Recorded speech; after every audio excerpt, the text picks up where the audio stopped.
चलें शुरू करते हैं। अब आप लोगों का चैप्टर 2 है, मैथ्स का चैप्टर नंबर 2, और इसकी हम करने लगे एक्सरसाइज 2.1। एक्सरसाइज 2.1 का सिर्फ एक क्वेश्चन आपके कोर्स में इंक्लूडेड है रिड्यूस सिलेबस में, और वो है क्वेश्चन नंबर 6। पहले तो ये क्वेश्चन लिखते हैं, वो कह रहे हैं एक्सप्रेस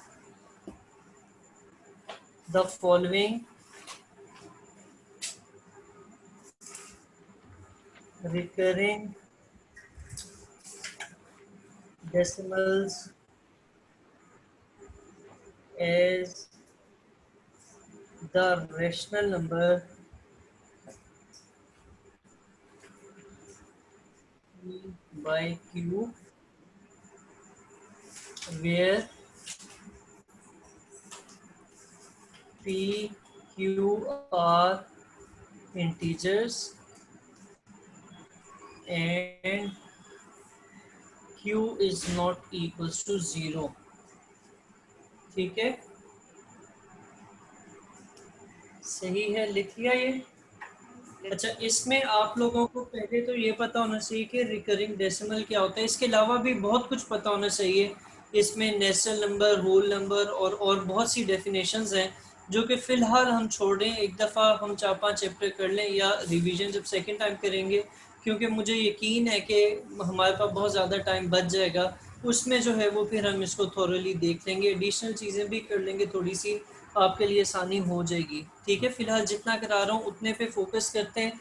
और रिकरिंग डेसिमल क्या होते हैं, कोई बता सकता है?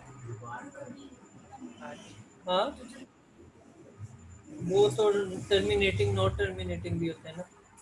रिकरिंग क्या होते हैं? रिकरिंग बार बार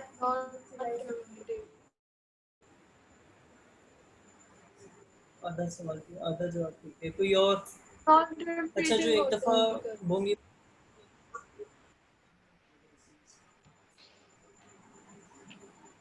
आपको नहीं कह रहा, वैसे सब अगर पता है तो बताएं, अगर नहीं पता तो एक दफ़ा आपने ट्राई कर ली। रिकरिंग का मैं आपने आधा ठीक बताया, हमना ने कह रही थी, क्या कह रही थी, फिर बताएं जरा।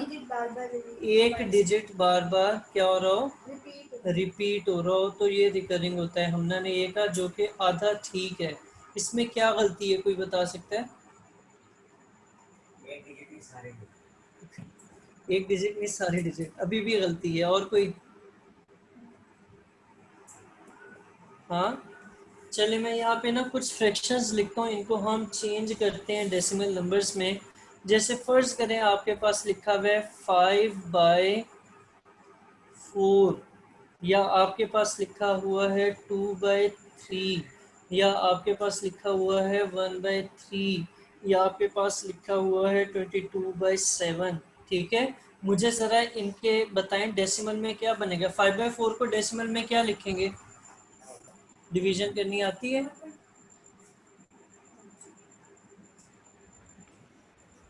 1 कर लो। 1.25 1.25। 25 और 2/3 क्या होता है? 0.666 चलता रहता है, और एंड में हम इसके 7 लिख देते हैं जहाँ तक हमें लिखना होता है। इसी तरह 1/3 को देखें तो ये क्या होता है? 0.33। इसी तरह 22/7 3.1428 ये आप किताबें लिख लें, ये नहीं रुकता कभी भी, क्योंकि ये आपकी अप्रोक्सीमेट वैल्यू है एक कांस्टेंट की, जो कि होता है पाई। और पाई ये सबसे बड़ा इरेशनल नंबर है। खैर, हम आगे वापस चलते हैं। तो मैं बता रहा था कि हम किसी भी फ्रैक्शन को डेसिमल के तौर पर लिख सकते हैं। अब डेसिमल जो है, कोई भी डेसिमल जो होता है उसकी दो मेन टाइप्स हैं।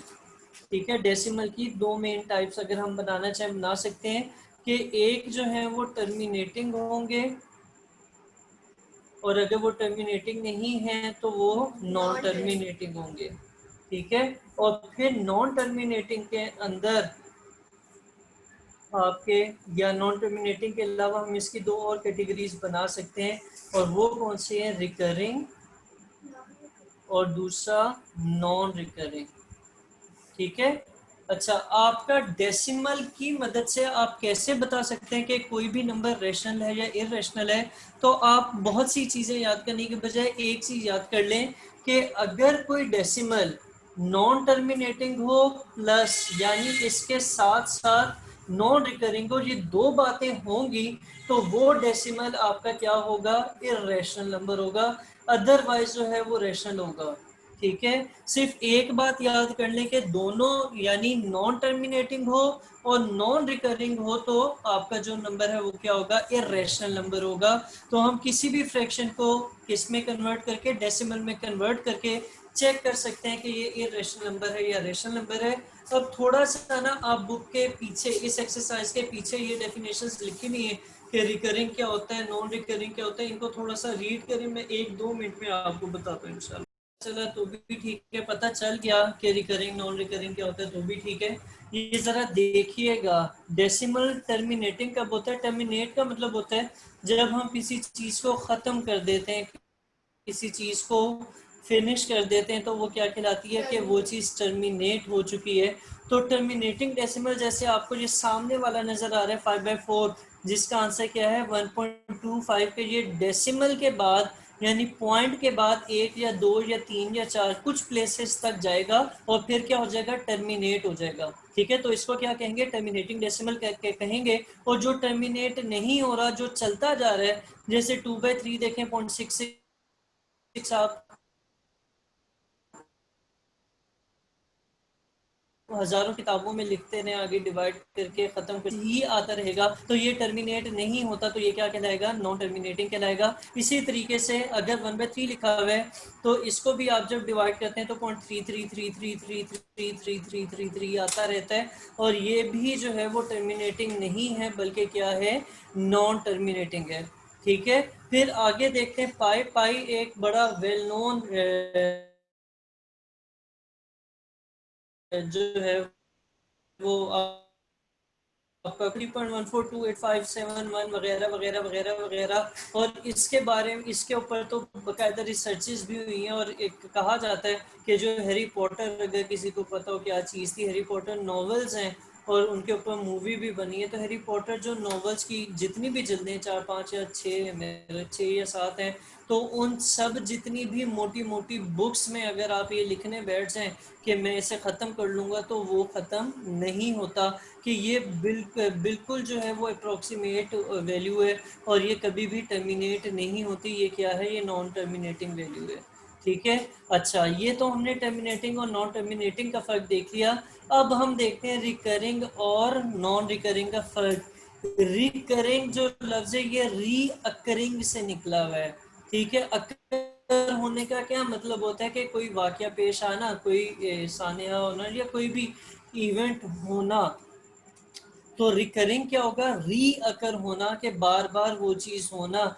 अब जैसे ये 2/3 है, इसमें 0.666666666666 आता जा रहा है और इसमें क्या री अकर कर रहा है? एक डिजिट है 6 है जो कि बार बार री अकर कर रहा है। इसी तरह 1/3 को देखें तो इसमें 0.3333, इसमें 3 जो है वो क्या कर रहा है? री अकर कर रहा है। ये दोनों रिकरिंग नेचर के हैं।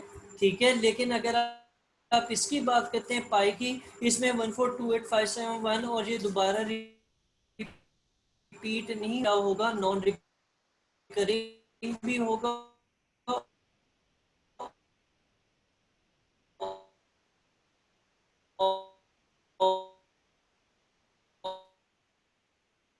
और मैंने इरेशनल की सिर्फ एक बात बताई ना कि जब वो नॉन टर्मिनेटिंग के साथ साथ नॉन रिकरिंग भी है तो वो क्या है? इरेशनल है। यानी जब ऐसा नहीं है तो वो रेशनल है। नंबर दो ही किस्म के मेन होते हैं कैटेगरी उनकी। तो अब अगर कोई आपको उन्होंने डेसिमल दिया हुआ है और वो डेसिमल किस तरह का है? वो रिकरिंग नेचर का है, तो यकीनन हम उसे रेशनल की फॉर्म में लिख सकते हैं, यानी की फॉर्म में या बाय की फॉर्म में लिख सकते हैं। तो रैशनल नंबर की डेफिनेशन भी यही थी कि अगर आप किसी नंबर को p बाय q की फॉर्म में लिख सकें, p और q इंटीजर्स हो और q यानी नीचे वाला जीरो ना हो, तो उसको हम क्या कहेंगे, रैशनल नंबर कहेंगे। तो अब हम यही करने लगे कि आगे के क्वेश्चंस में उन्होंने हमें क्या दिए होंगे, इस तरह के डेसिमल दिए होंगे जो कि क्या है, रिकरिंग नेचर के हैं। हमने उनको बटा की फॉर्म में कन्वर्ट करना है या बटा की फॉर्म में चेंज करना है या फ्रैक्शन की फॉर्म में चेंज करना है। ठीक है, ठीक है। अच्छा, तो यहाँ तक हम थोड़ी सी बात कर ली। अब मैं आपको एक और नोटेशन थोड़ी सी बताना चाहूँगा। अब जैसे ये क्या था, ये था 1/3। इमन हुसैन, ये पेंसिल नजर आ रही है आप लोगों को? आ रही है। अच्छा, 1/3 इसको हमने डिवाइड किया, क्या बना, 0.3333 एंड सो ऑन, या इट स्टिल गोज ऑन। आगे क्या, इसको अगर हमने कहीं पर देखे ना, लिखा हुआ है 1/3 इक्वल्स टू 0.3, ऊपर बार डली हुई है, तो ये बार का मतलब होता है कि ये डिजिट क्या हो रहा है, बार बार आ रहा है। बार का मतलब क्या होता है, ये डिजिट बार बार आ रहा है। तो ये आपने एक नोटेशन याद करनी रख लेनी है, जो आपके जहन में होनी चाहिए।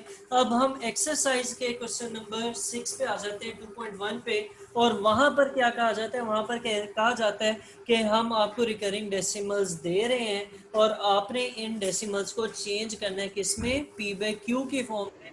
तो आप लोगों ने अगर ये क्वेश्चन नहीं लिखा, क्वेश्चन लिखने में ये इरेज करता हूँ, ये रेज करता हूँ, और फिर जो है क्या करता हूँ, फिर मैं इसके क्वेश्चन अटेम्प्ट करता हूँ। बड़ा टिपिकल सा मेथड होगा जो हम फॉलो करेंगे और फिर आप लोग उसी को लेके चलेंगे। बहुत आसान है, मुश्किल ना समझिएगा, क्योंकि मुश्किल वाकई नहीं है। मैं असल मुश्किल चीज़ों को भी आसान कह के करवाता हूँ, लेकिन ये वाकई मुश्किल नहीं है। ठीक है, ये आप लोगों ने 8 में भी किया हुआ है।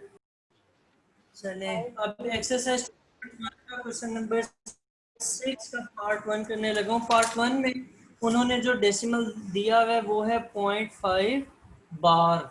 ठीक है, 0.5 बार का क्या मतलब है, 0.5 बार का मतलब है कि 5 आ रहा है बार बार। तो अब हम इसको सॉल्व करते हैं इंशाल्लाह।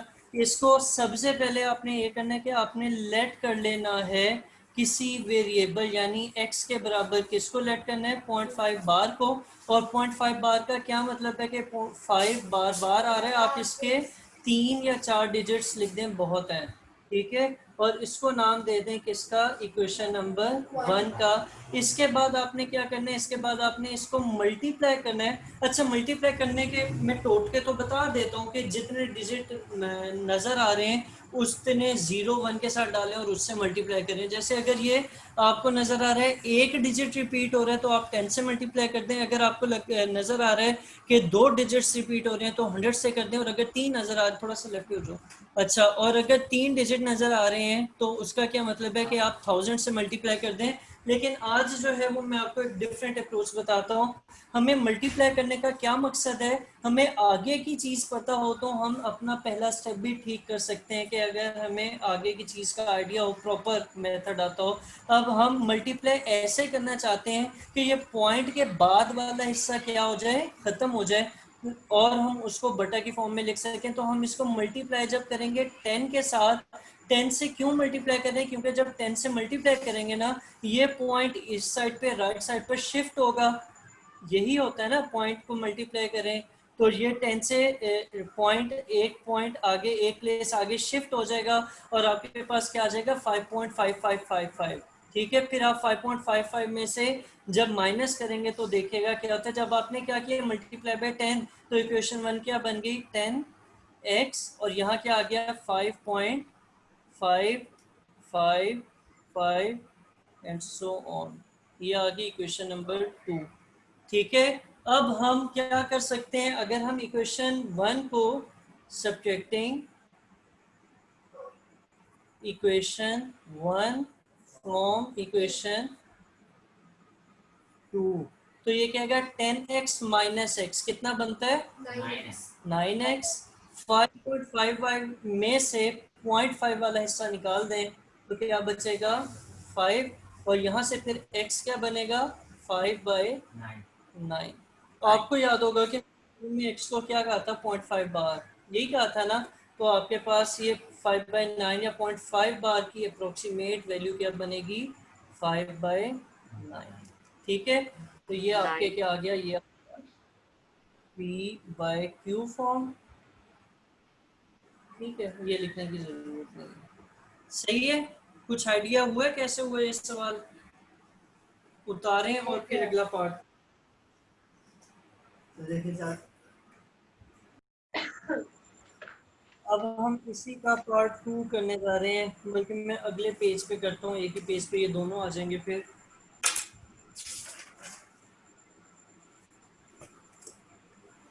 अच्छा, मैं कर रहा था इसी का पार्ट 2। पार्ट 2 में उन्होंने हमें जो दिया हुआ है वो दिया हुआ है 0.13 बार। लेट करें इसको x के बराबर, इसको 0.13 बार को, तो ये क्या आ जाएगा 0.131313 एंड सो ऑन। इसको कहते हैं क्वेश्चन 1। मल्टीप्लाई करें, किसके साथ मल्टीप्लाई करें? 100 के साथ। 100 से मल्टीप्लाई करने से क्या होगा? x 100x बन जाएगा, और ये क्या बन जाएगा 13.1313 एंड सो ऑन। और ये आ गई आपके पास इक्वेशन 2। अब क्या करना है? Subtracting equation 1 from equation 2। तो 100x माइनस एक्स क्या आएगा? 99x। और 13.133 में से 0.133 निकाल दें तो क्या आ जाएगा? 13। यहाँ से x आ जाएगा 13/99, which is our required p/q form. ठीक है, ठीक है। किसी को कोई मसला इसमें? नहीं है। मुझे भी नहीं है। अब पार्ट 3 करते हैं। उसमें क्या दिया है? 0.67 बार। लेट करें x equals to 0.67 bar. 67 bar का क्या मतलब है कि 67 sorry 0.676767 dot part 1 equation 1 multiply किससे करें? Multiply by 100। ये क्या हो जाएगा? 100 equals to 67.6767 and so on. ये आ गई इक्वेशन 2। सब्ट्रैक्ट करें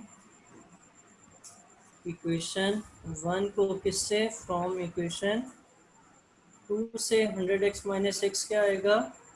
99x। और ये क्या आ जाएगा? 67x आ जाएगा 67/99 which is our p/q form. ठीक है।